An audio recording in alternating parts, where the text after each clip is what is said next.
The forgotten village. The village lay in the shadow of the mountain, a place where time had forgotten its name and the wind carried whispers of things best left undisturbed. It was a place of decay and silence, where the remnants of a forgotten past clung to the crumbling stone and the rusted iron. The air was thick with the scent of damp earth and something older, something that had not been touched by the hands of men for centuries. The buildings, once proud and sturdy, had long since succumbed to the slow decay of neglect, their wooden beams splintered and their roofs sagging like the bones of the dead. The streets, once bustling with life, were now little more than winding paths of broken cobblestones, overgrown with weed-carried whispers of trees that had claimed the land as their own. At the heart of this forsaken place stood the old chapel, its once sacred walls now marred by the passage of time. The stained glass had long since shattered, and the altar was covered in a thick layer of dust, as if even the ghosts of the past had abandoned it. The villagers who had once called this place home had long since vanished, their names lost to history, their fates unknown. Some said they had been taken by the sea, others whispered of a curse that had driven them into madness, and still others claimed that the village had never been inhabited at all. Whatever the truth, the village remained, a silent and desolate ruin that no man dared to approach. Yet despite the warnings that echoed through the stories of those who had come before, the protagonist had come. He was a man of curiosity, of relentless determination, and of an unshakable belief that the past held secrets that could not be ignored. He had spent years poring over old manuscripts, tracing the paths of forgotten explorers, and following the cryptic clues that had led him to this place. He had heard the tales of the village, the strange symbols carved into the stone, the strange occurrences that had been reported by those who had dared to venture too close. And now, standing at the threshold of the village, he felt the weight of history pressing upon him, a silent promise that something ancient and unknowable lay waiting within. The wind howled through the narrow streets, carrying with it the scent of decay and the distant echoes of a time long past. Shadows stretched unnaturally long, and the sun, which had once shone upon this place, now seemed to avoid it, casting the village into an eternal twilight. The protagonist took a slow step forward, his heart pounding in his chest, his mind filled with the knowledge that he was about to uncover something that had been hidden for centuries. And in the depths of the village, something watched, the descent into the unknown. The protagonist moved forward, his boots crunching against the broken stones that littered the ground. Each step felt heavier than the last, as if the very earth beneath him was resisting his presence. The silence was oppressive, broken only by the distant howl of the wind and the occasional creak of the old buildings, as if they, too, were aware of his intrusion. He had expected to find decay and ruin, but the sheer weight of the village's desolation was more than he had anticipated.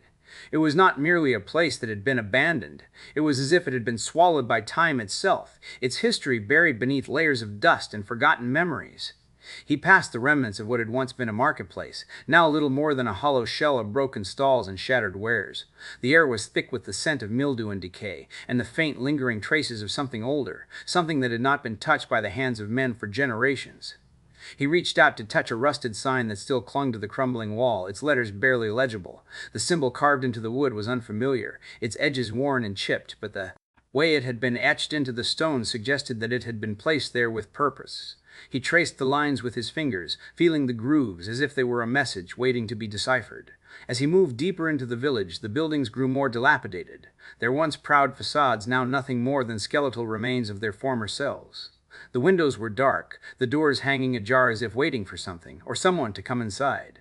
The protagonist's breath came in shallow gasps, his mind racing with the implications of what he was uncovering. He had expected to find remnants of a forgotten civilization, but the village felt different. It was not merely abandoned, it was as if it had been left behind by something greater, something that had once dwelled here and had since vanished into the void. He pressed on, his heart pounding in his chest, his mind teetering between fascination and fear. The deeper he ventured, the more he felt the presence of something unseen watching him, something that had been waiting for him to come. He could not shake the feeling that he was being led, that the village itself was guiding him toward a truth that had long been buried. The carvings on the walls, the strange symbols etched into the stone, the unnatural silence that seemed to stretch endlessly around him, all of it was a puzzle, a riddle that he was determined to solve. And yet, with each step, the weight of the unknown pressed heavier upon him. He was no longer merely an observer, he was a participant in something far greater than himself. The village had called him, and he had answered. Now he would have to face whatever lay in the depths of this forsaken place, the awakening of the forgotten. A low, guttural groan echoed through the village, vibrating through the very bones of the earth. The protagonist froze, his breath catching in his throat as the sound reverberated from the depths of the ruins. The air around him seemed to grow colder, thick with an oppressive weight that pressed against his skin like an unseen hand. He turned slowly, his eyes scanning the shadows that clung to the crumbling buildings, but there was nothing but the silence that had always surrounded him. And yet the sound had not been a trick of the wind or the creaking of the old structures. It had been something else, something alive.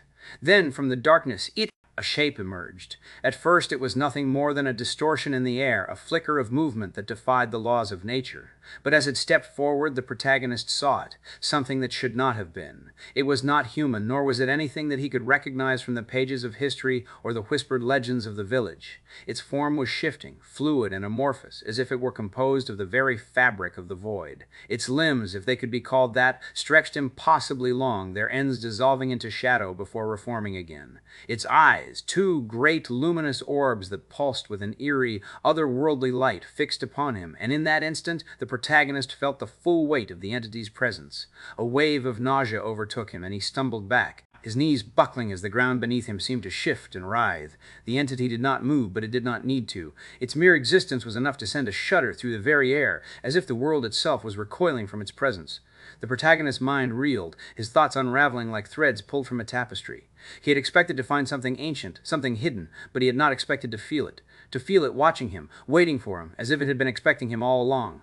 The entity's form twisted and writhed, its limbs elongating and contracting in a slow, deliberate motion.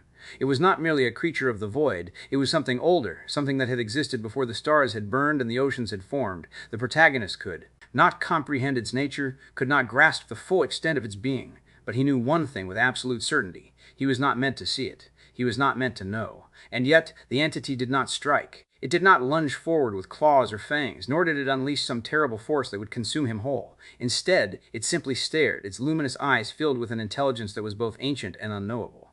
The protagonist's breath came in ragged gasps, his mind screaming with the need to run, to flee, to escape the presence of this thing that had been waiting in the shadows for so long.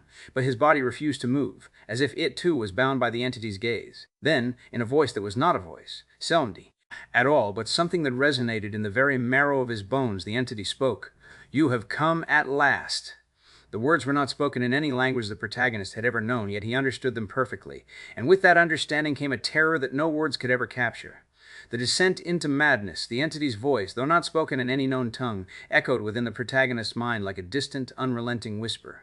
It was not merely heard, it was felt, seeping into the very fabric of his consciousness, unraveling the threads of his sanity with each passing moment. He staggered, his knees buckling beneath him, his vision blurring as the entity's presence pressed upon him with an unbearable weight. The world around him seemed to shift, the air thickening with an unseen force that clawed. It was not merely heard, it was felt, seeping into the very fabric of his consciousness, unraveling the threads of his caution. At his thoughts, dragging him deeper into the abyss of the unknown. Panic surged through him, but it was not the panic of the hunted. It was the panic of the doomed, the realization that he was no longer in control of his own mind. His thoughts, once sharp and focused, now spiraled into chaos, fragments of memory and half-formed images flashing before his eyes like the flickering remnants of a dying fire. He saw the village as it had once been, not in ruin, but in its prime, bustling with life, the people moving through the streets with an eerie, unnatural grace. He saw himself, not as the man who had come to uncover the truth, but as something else, something that did not belong to this world. The entity's gaze remained fixed upon him, its luminous eyes burning. With an intensity that sent shivers down his spine, it was not merely watching him, it was studying him, peeling back the layers of his mind, searching for something within him that he could not yet comprehend. The protagonist tried to resist, to pull away, but his body would not obey him. His limbs trembled, his breath coming in ragged gasps as the entity's influence took hold. Then came the visions. They came in waves, each more unbearable than the last, each one a glimpse into something that should not be known. He saw the stars as they had been before time, before the cosmos had taken shape, before the first breath of life had been drawn into the void. He saw the entity not as a creature, but as a force, a presence that had existed before the concept of time itself, a being that had shaped the very fabric of the universe with its will alone. And in that moment, he understood the truth that had been hidden for so long. He was not merely an observer of the unknown, he was a part of it. He had come to this place not to uncover a secret, but to be claimed by it. The entity did not seek to destroy him. It sought to unmake him, to strip away the illusion of his existence and reveal the truth that had always been waiting beneath the surface. His mind screamed in protest, but his body, his very soul, was being pulled toward the inevitable. He was no longer the man who had come to the village in search of answers. He was something else now, something that did. not belong to the world of men, but to the vast, unknowable void that lay beyond the stars. The forgotten truth. The entity's form began to shift, its amorphous body unraveling into a vast, swirling mass of shadow and light, as if it were composed of the very fabric of the cosmos itself. The air around the protagonist grew heavier, thick with an energy that was neither sound nor silence, but something in between, a presence that pressed upon his mind like the weight of the universe. He could feel the entity's essence expanding, stretching beyond the confines of the village, beyond the limits of time and space, into the infinite expanse of the void, and in that moment he understood. The entity was not merely a creature of the unknown, it was the entity's form began to shift, its Gantinus self, a being that had existed before the first stars had burned, before the oceans had formed, before the concept of time had ever taken shape. It was not born of the world, it was the world, the force that had shaped the cosmos with its will alone. The stars had not been created by the hands of gods or the will of men, but by the entity's presence, its mere existence, a catalyst that had set the universe into motion. The stars had not been born of fire or light, but of the entity's essence, its formless will stretching across the void and giving birth to the first sparks of creation. The protagonist staggered, his mind reeling from the enormity of what he was witnessing. He had come to the village in search of a secret, a mystery that had been buried for. It was not been buried for centuries, but he had not expected to uncover something so vast, so incomprehensible. The entity was not a monster, nor was it a god. It was something else entirely, something that had no name, no form, no purpose beyond the will of the cosmos itself. It was the force that had shaped the universe, the force that had given birth to the stars, the oceans, the mountains, and the very fabric of existence. And yet it had been forgotten. The village had not been abandoned by the people who had once called it home. It had been abandoned by the entity itself. The entity had once dwelled here, in the heart of the village, in the depths of the earth, in the very bones of the land. It had been a part of the village, a part of the people who had lived here, a force that had shaped their lives and their fates. But something had changed. The entity had grown restless, had become something that the people could no longer contain, and so it had left. It had vanished into the void, retreating beyond the reach of men, beyond the limits of time and space, and had left the village behind as a hollow shell, a monument to a forgotten truth. The protagonist could feel the weight of the entity's presence pressing upon him, its will reaching into his mind, into the very core of his being. It was not merely watching him now, it was speaking to him, revealing the truth that had been hidden for so long. The village was not merely a place of decay and ruin, it was a gateway, a threshold between. The protagonist could feel the weight of the entity's presence pressing upon him, its will reaching into his mind. It was Russ's, Rikir's, the being, the growth, the world of men, and the vast, unknowable void beyond. The entity had once dwelled here, and it had left, but it had not forgotten. It had been waiting, watching, waiting for someone to come, waiting for someone who could understand. And now the protagonist had come. The entity's form shifted again, its luminous eyes burning with an intensity that sent a shudder through the protagonist's very soul. It was not merely revealing its past, it was revealing its purpose. It had not come to the village to destroy, nor to create. It had come to consume, to reclaim what had been lost, to restore the balance that had been broken. The village had been a place of power, a place where the entity had once been whole, and now it had returned, seeking to reclaim what had been taken from it. The protagonist's mind reeled, his thoughts unraveling as the entity's presence grew stronger, its influence spreading through him like a tide that could not be resisted. He could feel the entity's will pressing upon him, urging him forward, urging him to embrace the truth that had been hidden for so long. He was not merely a man standing in the ruins of a forgotten village. He was a part of something greater, a part of the entity's will, a vessel through which the entity's purpose could be fulfilled. And as the entity's presence enveloped him, as its form began to stretch and expand, the protagonist realized that he was no longer merely an observer of the unknown. He was becoming a part of it, a part of the entity's will, a part of the vast, unknowable void that had shaped the universe itself. The struggle within the protagonist's mind was a battlefield, a war waged between the rational and the unknowable, between the human and the cosmic. Every fiber of his being screamed for escape, for the rejection of the entity's presence, for the denial of the truth that had been laid bare before him. And yet his body did not obey. His limbs felt heavy, as if they had been bound by an unseen force, his thoughts unraveling into a chaos of half-formed images and fragmented memories. He was no longer the man who had come to the village in search of answers. He was something else now, something that had been shaped by the entity's will, something that no longer belonged to the world of men. His mind screamed for clarity, for understanding, but the entity's presence was an ever-growing tide, pressing against the fragile barriers of his consciousness. He saw visions of the cosmos, of the vast, unknowable void beyond the stars, of the entity as it had been before time had ever taken shape. He saw himself not as a man, but as a fragment of the entity's will, a vessel through which its purpose could be fulfilled. And in that moment, he felt the weight of his own insignificance, the futility of his struggle against something that had existed before the first breath of life had been drawn into the universe. Yet, even as the entity's influence consumed him, a part of him still clung to the last remnants of his humanity. He was not merely a vessel. He was a man, a being with a will of his own, with the capacity to resist, to defy the entity's pull. He could not allow himself to be unmade, to be consumed by the void that had shaped the universe. He had come here seeking knowledge, not to be claimed by it. And though the entity's presence had overwhelmed him, he still held on to the hope that he could break free, that he could resist the pull of the unknown and reclaim his own mind. But the entity was not merely a force of destruction, it was a force of transformation. It did not seek to destroy him, but to reshape him, to strip away the illusion of his existence and reveal the truth that had always been waiting beneath the surface.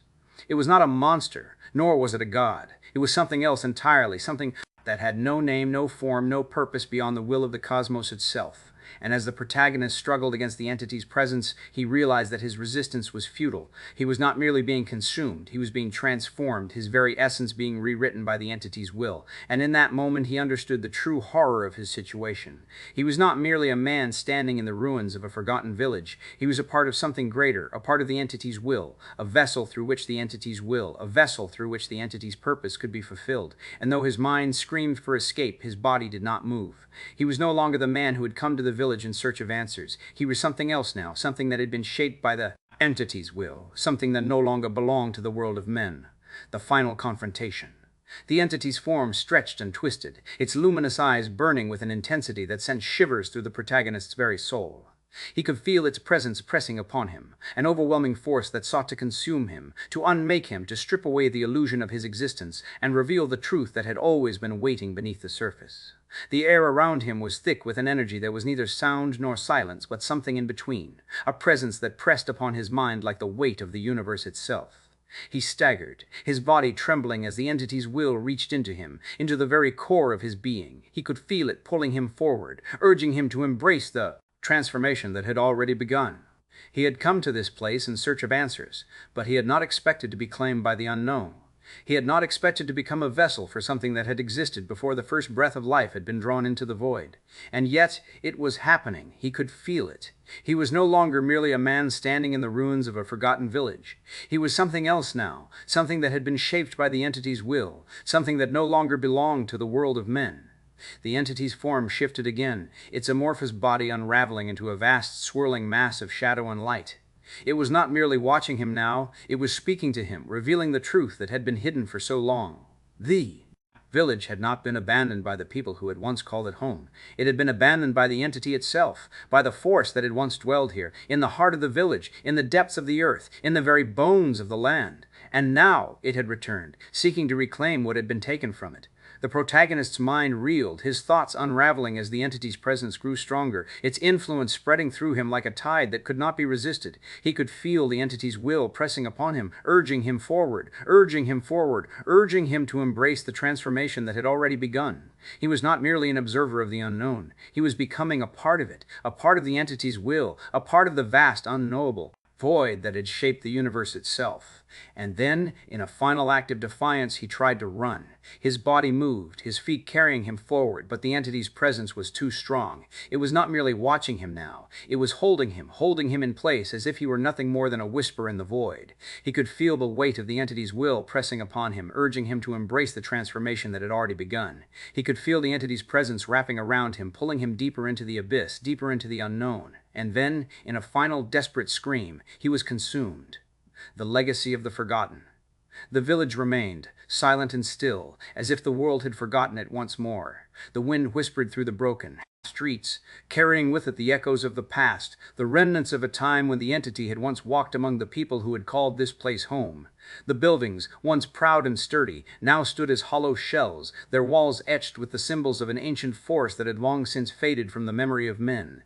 The air was thick with the scent of decay, but there was something else now, something that had not been there before. A presence, subtle but undeniable, lingering in the shadows, in the cracks of the stone, in the very bones of the earth. The protagonist was gone, but his presence had not vanished. He had not been destroyed, nor had he been consumed in the way that the entity had sought. He had been transformed, his essence woven into the fabric of the unknown, his mind no longer his own. And yet, his voice still echoed in the silence of the village, a whisper that could be heard only by those who had come before and those who would come after. The entity had claimed him, had shaped him into something beyond the limits of human understanding, but in doing so, it had left behind a mark, a remnant of its will that would never fade. The entity had not returned to the village to destroy. It had returned to reclaim, to restore the balance that had been broken, to fulfill the purpose that had been waiting for centuries. The village had been a gateway, a threshold between the world of men and the vast unknowable void beyond. And now, with the protagonist's transformation, that gateway had been opened once more. The entity had not merely taken a man, it had taken a vessel, a conduit through which its will could be carried forward, through which its presence could be felt once more. And so the village remained, a place of forgotten knowledge, of hidden truths that had been buried for centuries. The people who had once lived here had long since vanished, their names lost to history, their fates unknown. But the entity had not forgotten them. It had not forgotten them. It had not forgotten the village, nor the purpose that had once been fulfilled here. It had waited, watched, and now, with the protagonist's transformation, it had returned to its place, to the heart of the village, to the depths of the earth, where it would remain, waiting for the next to come. The wind howled once more, carrying with it the whispers of the past, the echoes of a time that had been and a time that would be again. The village stood in the shadow of the mountain, a place of decay and silence, a monument to the unknown. And as the sun dipped below the horizon, casting the village into an eternal twilight, the entity's presence lingered, waiting, watching for the next to come. Do not forget to hit the like button and subscribe for more stories. Hit the notification bell to be notified of new stories when they become available. Feel free to leave a comment and tell me if you enjoyed the story and want to hear more like it.